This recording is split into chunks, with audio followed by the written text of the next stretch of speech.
Face the colors. I pledge allegiance to the flag of the United States of America and to the republic for which it stands, one nation, under God, indivisible, with liberty and justice for all. Thank you. Seated now. I'm going to turn the mic over to Ted Pinellas of the POWMIA service.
Those who have served and those currently serving in the uniformed services of the United States are ever mindful that the sweetness of enduring peace has always been tainted by the bitterness of personal sacrifice.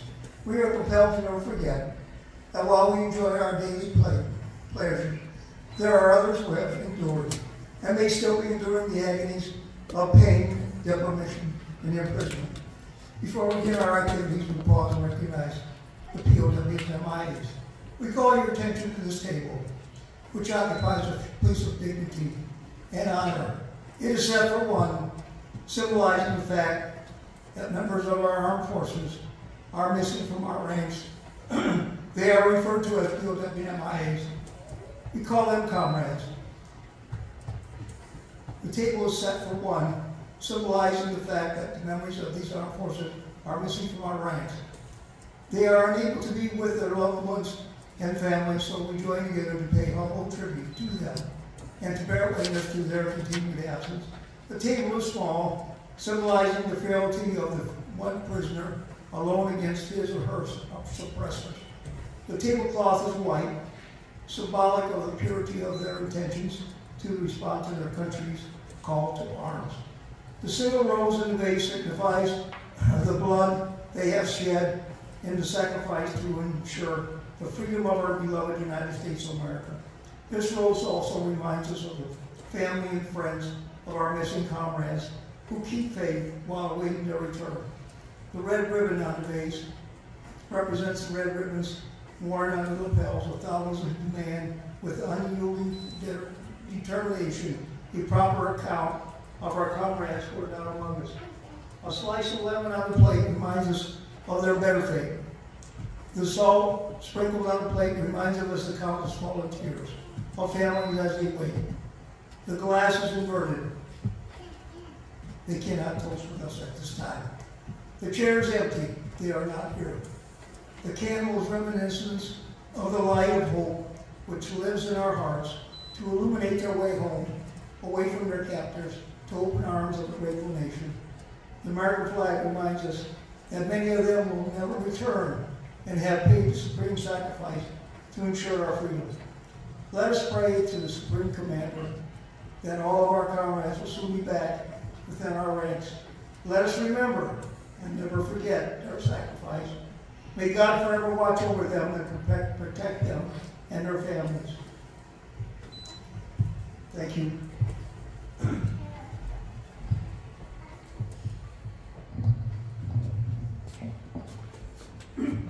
Thank you, Ted. It's hard to remember them all, but POWs are ever mindful in a veteran's heart. The ones that come back. We had a lot of POWs from World War II and World War I out of Kewanee alone. I don't know all their names, but I remember talking to a few of them, and it's very meaningful when you find out about it. Now I'd like to introduce Mayor Gary Moore for a few words and introduce his concepts. Thank you, Jerry. First of all, thank you for everybody for attending this morning. It's great when you see so many people here to honor the veterans of Kewanee and throughout the United States. They deserve every accolade that they could possibly get, so thank you very much for your service.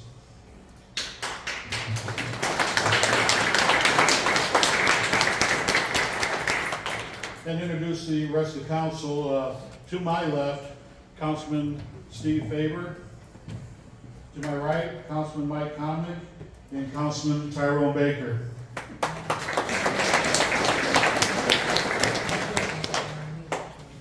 Our great nation was founded in 1776, 246 years ago.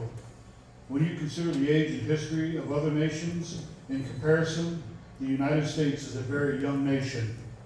Even though we are a comparatively young nation, no other nation has accomplished so much in such a short time.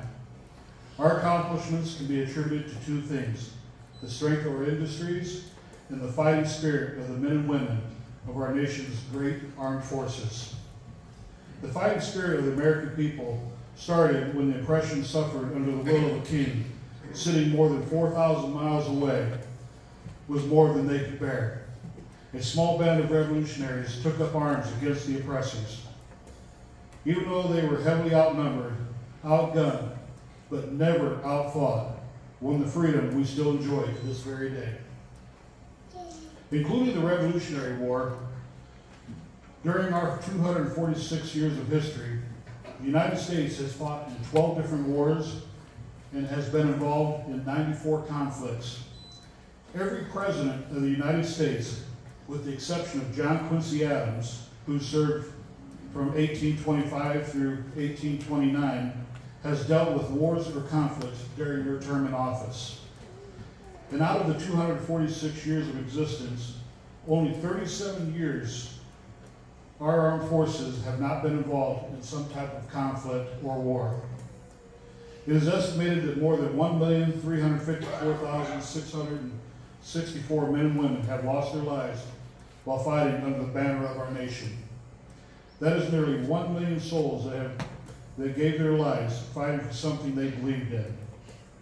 On this day, we honor all our countrymen that gave their lives so their children and their children's children could wake up each day and enjoy the freedom granted to them through the bloodshed of our heroes. And although we need to give reverence to those that died for our country, we must also remember all men and women that put their lives on the line for our great nation and still made it home.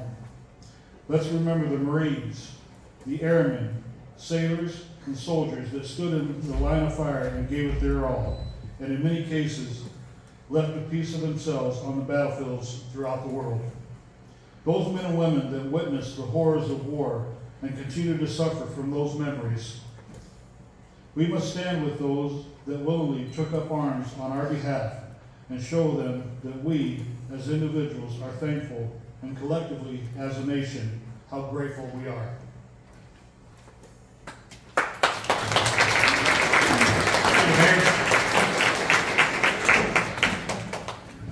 While we think about what the mayor has said, let us listen to the musical selection by What's So Bad.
keep the Veterans Council going. We'll start with Kewanee Veterans Council President Glenn Morey.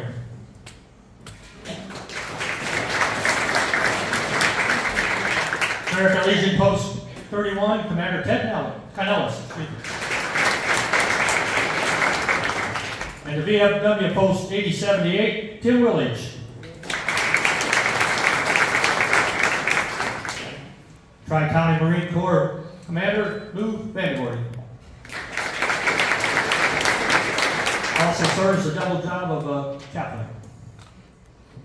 And our favorite Veterans Council Service Officer, Jim Thurman. Just celebrated his 96th birthday and is still making the calls to get us all together for funerals. Thank you very much, Jim. VFW Auxiliary President Linda Jacobs, sitting in the crowd. And I'd like to introduce the American Legion Poppy Boy and Girl, Parker Lindsay, I'm sorry. Would you like to say a few words?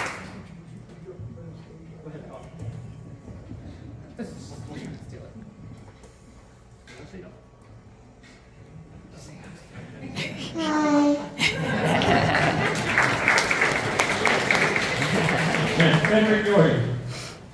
Want to say something? Hi. VFW Poppy Boy and Girl, Stevie Baum. What's on? Oh, Walker. There it is. You can talk. Hello. All right. I guess they weren't prepared either, just like I am. All right. I'd like to introduce Drew Haverback from Weathersfield High School as our guest speaker.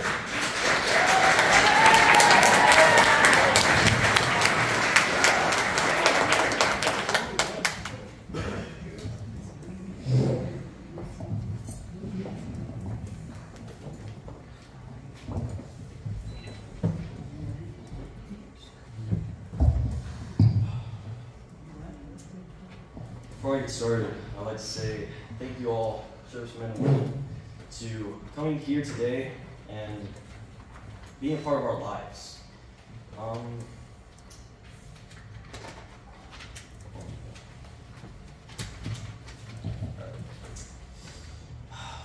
Good morning, everyone. My name is Drew Haverback. As my parents say, I'm an Army brat. Our service to our country is very important to me and my family. Both my grandfathers fought in World War II. Some didn't make it. My grandfather on my mother's side passed away before I could meet him. My uncle stands in his place today. Both my parents served in the Army National Guard for a total of over 50 years. They spent their service time alongside my Uncle Ben and Meg, as well as a lot of friends. Many I don't know their names, but I earned them today. Most people would say Army brats move around a lot. I've lived in the same household my whole life, here in Kewanee.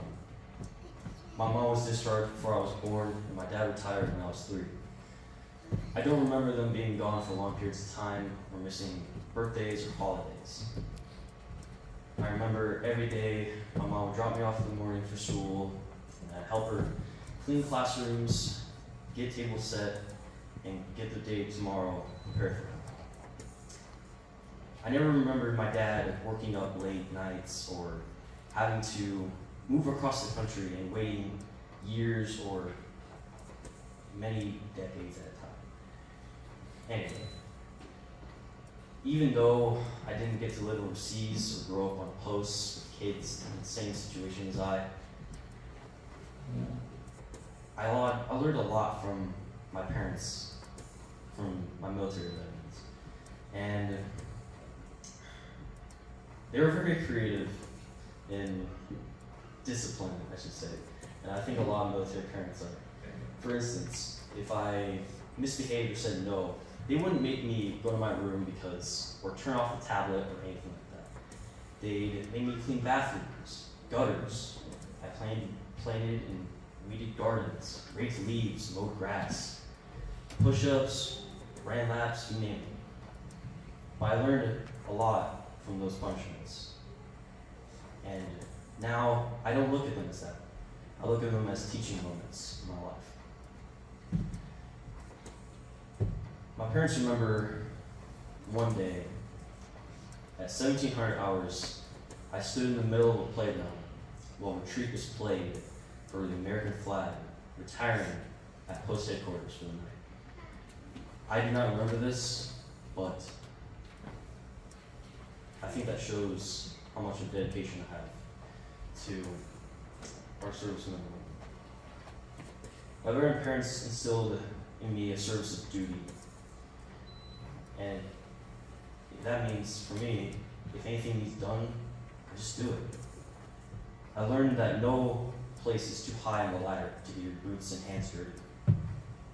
And there's always a chain of command. You start at the bottom. If you don't get your answers there, work your way up to the top.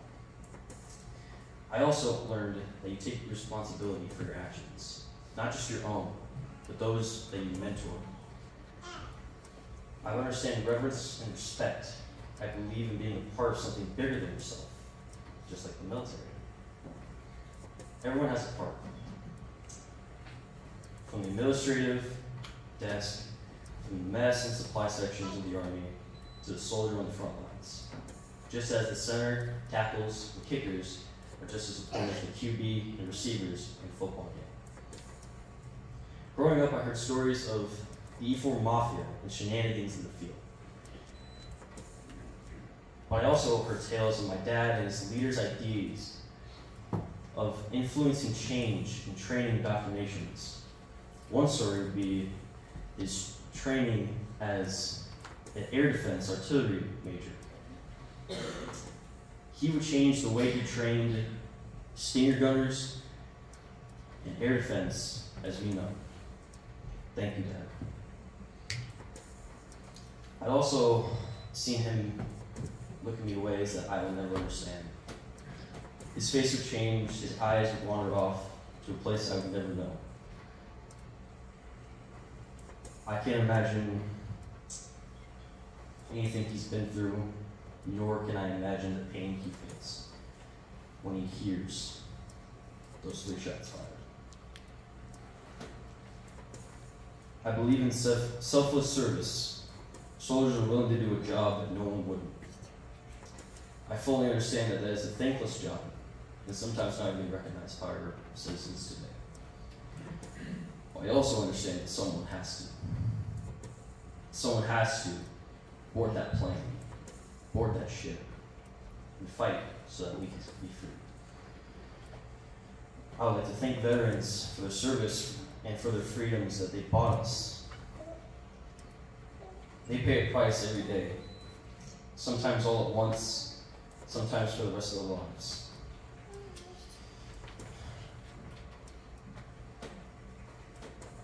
So today I'd like to thank every soldier, sailor, airman, and Marine today for coming here to the ceremony, giving our nation peace and freedom to the people that it lives in.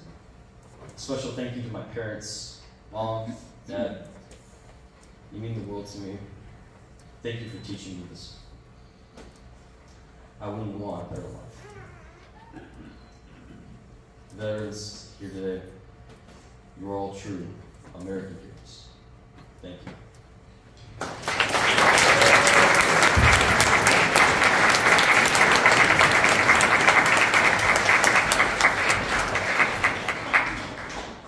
And from the heart. And from the heart. Now I'd like to introduce Harper Gillespie. Is he here? Okay. Is she here? Sorry.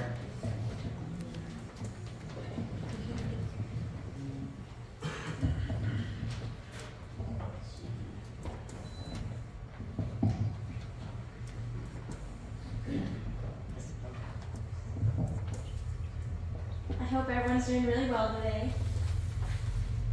I'd like to share a few words. The 11th day of November is one of the most important days of the year. Today teaches us about the selflessness of those who have served our country. Veterans Day gives us a chance to look at the past, not in grief, but to look at the past with glory and a smile because we had brave, tremendous soldiers backing up our country. I am here today, safe and content because of those who have served. I go to school, I spend time with my family and friends, I work, I volunteer, and I do anything else I have the privilege of doing. I enjoy and love my life because of the veterans who have served in one way or another. I've had family in the military. My great-grandpa was in the Navy, and my grandpa was also in the Navy. They would never tell me any stories about what went on, but when they were in. But all I know is that the serving changed their lives. I noticed the proudness in their voice when they said that they are veterans. I noticed their eyes and the mixed emotions in their voice. I noticed their eyes and the mixed emotions that glistened in them. A few years ago, I attended my great-grandpa's funeral. There were men in uniform with their guns strictly placed at their sides. I remember the clickings of the guns and the sounds of the shoes in union. I remember the silence, the American flag that they folded up in the triangle box to give to my great-grandma.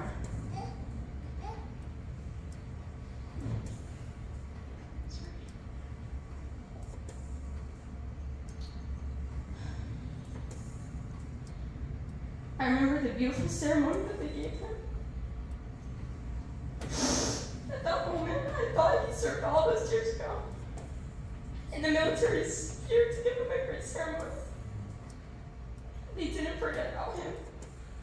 But years later, I realized that everyone in the military is a huge family, veteran and presently serving. The military is a family, no matter the branch. Navy, Marines, Army, National Guard, Coast Guard, whatever there is. The branches make up a beautiful tree that allows us American citizens to breathe. And each and every one of them is equally as important. I am thankful for all those who served at one point or another, both men and women. Whether you went on the front lines or backstage, you made a difference. If you didn't have a choice to join, if you joined because you didn't like our enemies, if you joined because you wanted to become a better man or woman, or because you needed the money, you made a difference. We now live in a safe place because of your actions and your sacrifices. Not enough words can show how grateful I am. I hope that I can live my life as valiantly as you guys have. I hope that I am as selfless in situations where that's the last thing I want to be.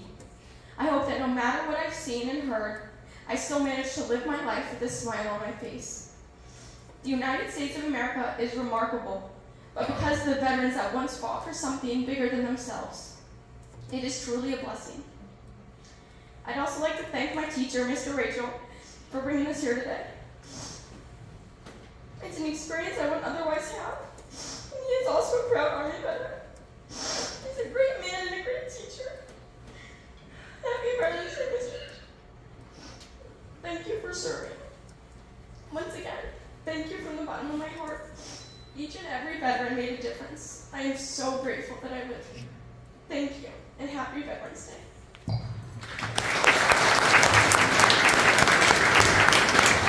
Thank you. Have a message from the heart.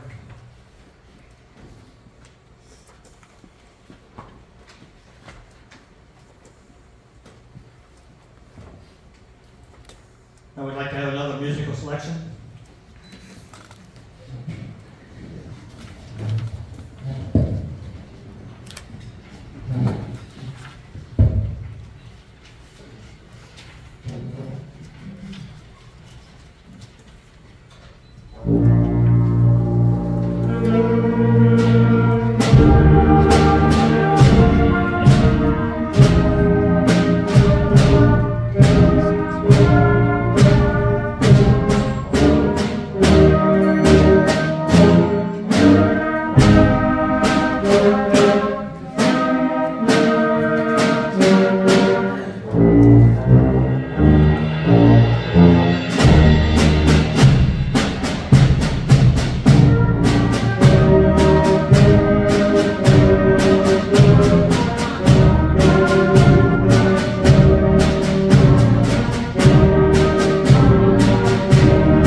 We are blessed with these two schools we have in Kewanee.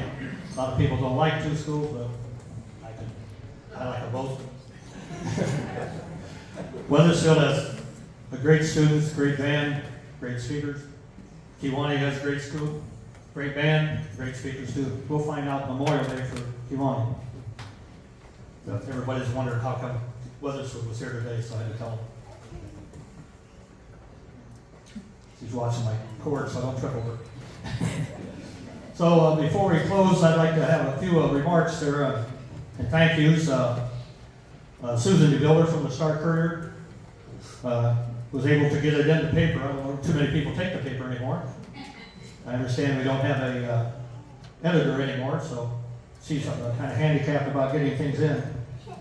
And Jen Russell from the radio station, she does a great job of reporting anything we want to get reported. And of course, Jay Hagelman from the band, Weathersfield, and his wife with the choir. She did a great job. She couldn't be here, but just a great job with the kids. Okay. And I'd like to give you some idea of what the Kewanee Veterans Council is. We're the ones that do the military services for veterans. We had 34 funerals this year so far. And I think you guys ought to start taking better care of yourselves. We don't really want any more, really. And we also do the service for the Memorial Day and Veterans Day. Put the flag up for 4th of July out of the Northeast. And we do some of the flags for the nursing homes when they have a nursing home week and things like that. So we're usually there anytime anybody needs us. And also I'd like to mention the fact that at 1 o'clock, Weathersfield will have a drive-by parade for all you veterans. Drive by and the kids will be there. It starts on McClure Street at Willard and goes down Willard and then turns on Garfield. So, and to get a little goodie bag too. They've been pretty nice the last couple of years. And so after that, about 1:20, then we're going to go to Central School. Color Guard and us will have a parade by there, Central School, and then we'll go to Irving School. And so Irving School's new this year. It's the second year for Central School. And it's nice to see those kids out in the street waving flags and everything. So take the time to do that. And they all have goodie bags for you too, if you like them. You never know what's in them. So now it's getting close enough. I think I can have Lou Vandy Woody with the benediction. As soon as the prayer's over.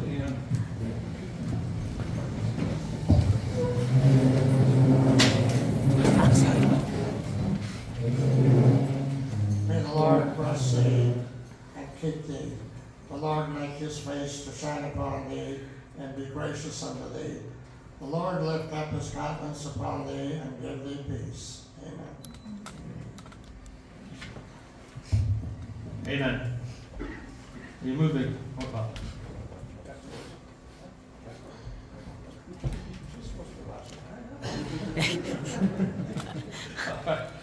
Bob, use your color guard. Well, they're setting up. You want to turn around and face the east. That's what we always do. Face the east to fire the rifle. Salute.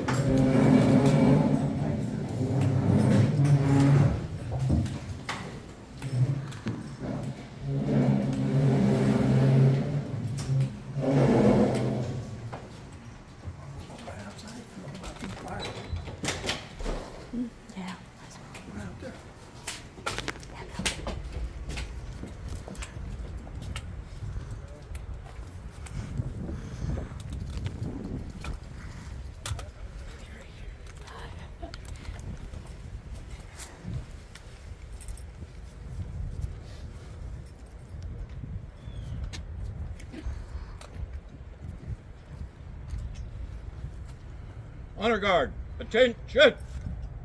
Port arms. Aim. Fire. Fire. Fire. Port arms. Freeze at arms.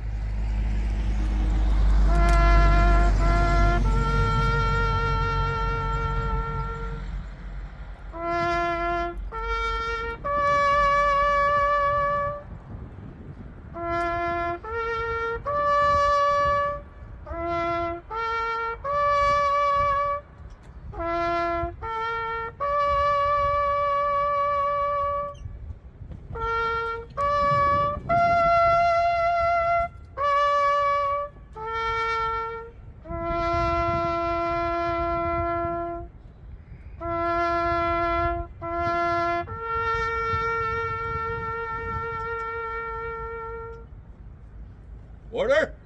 Arms. Fall out.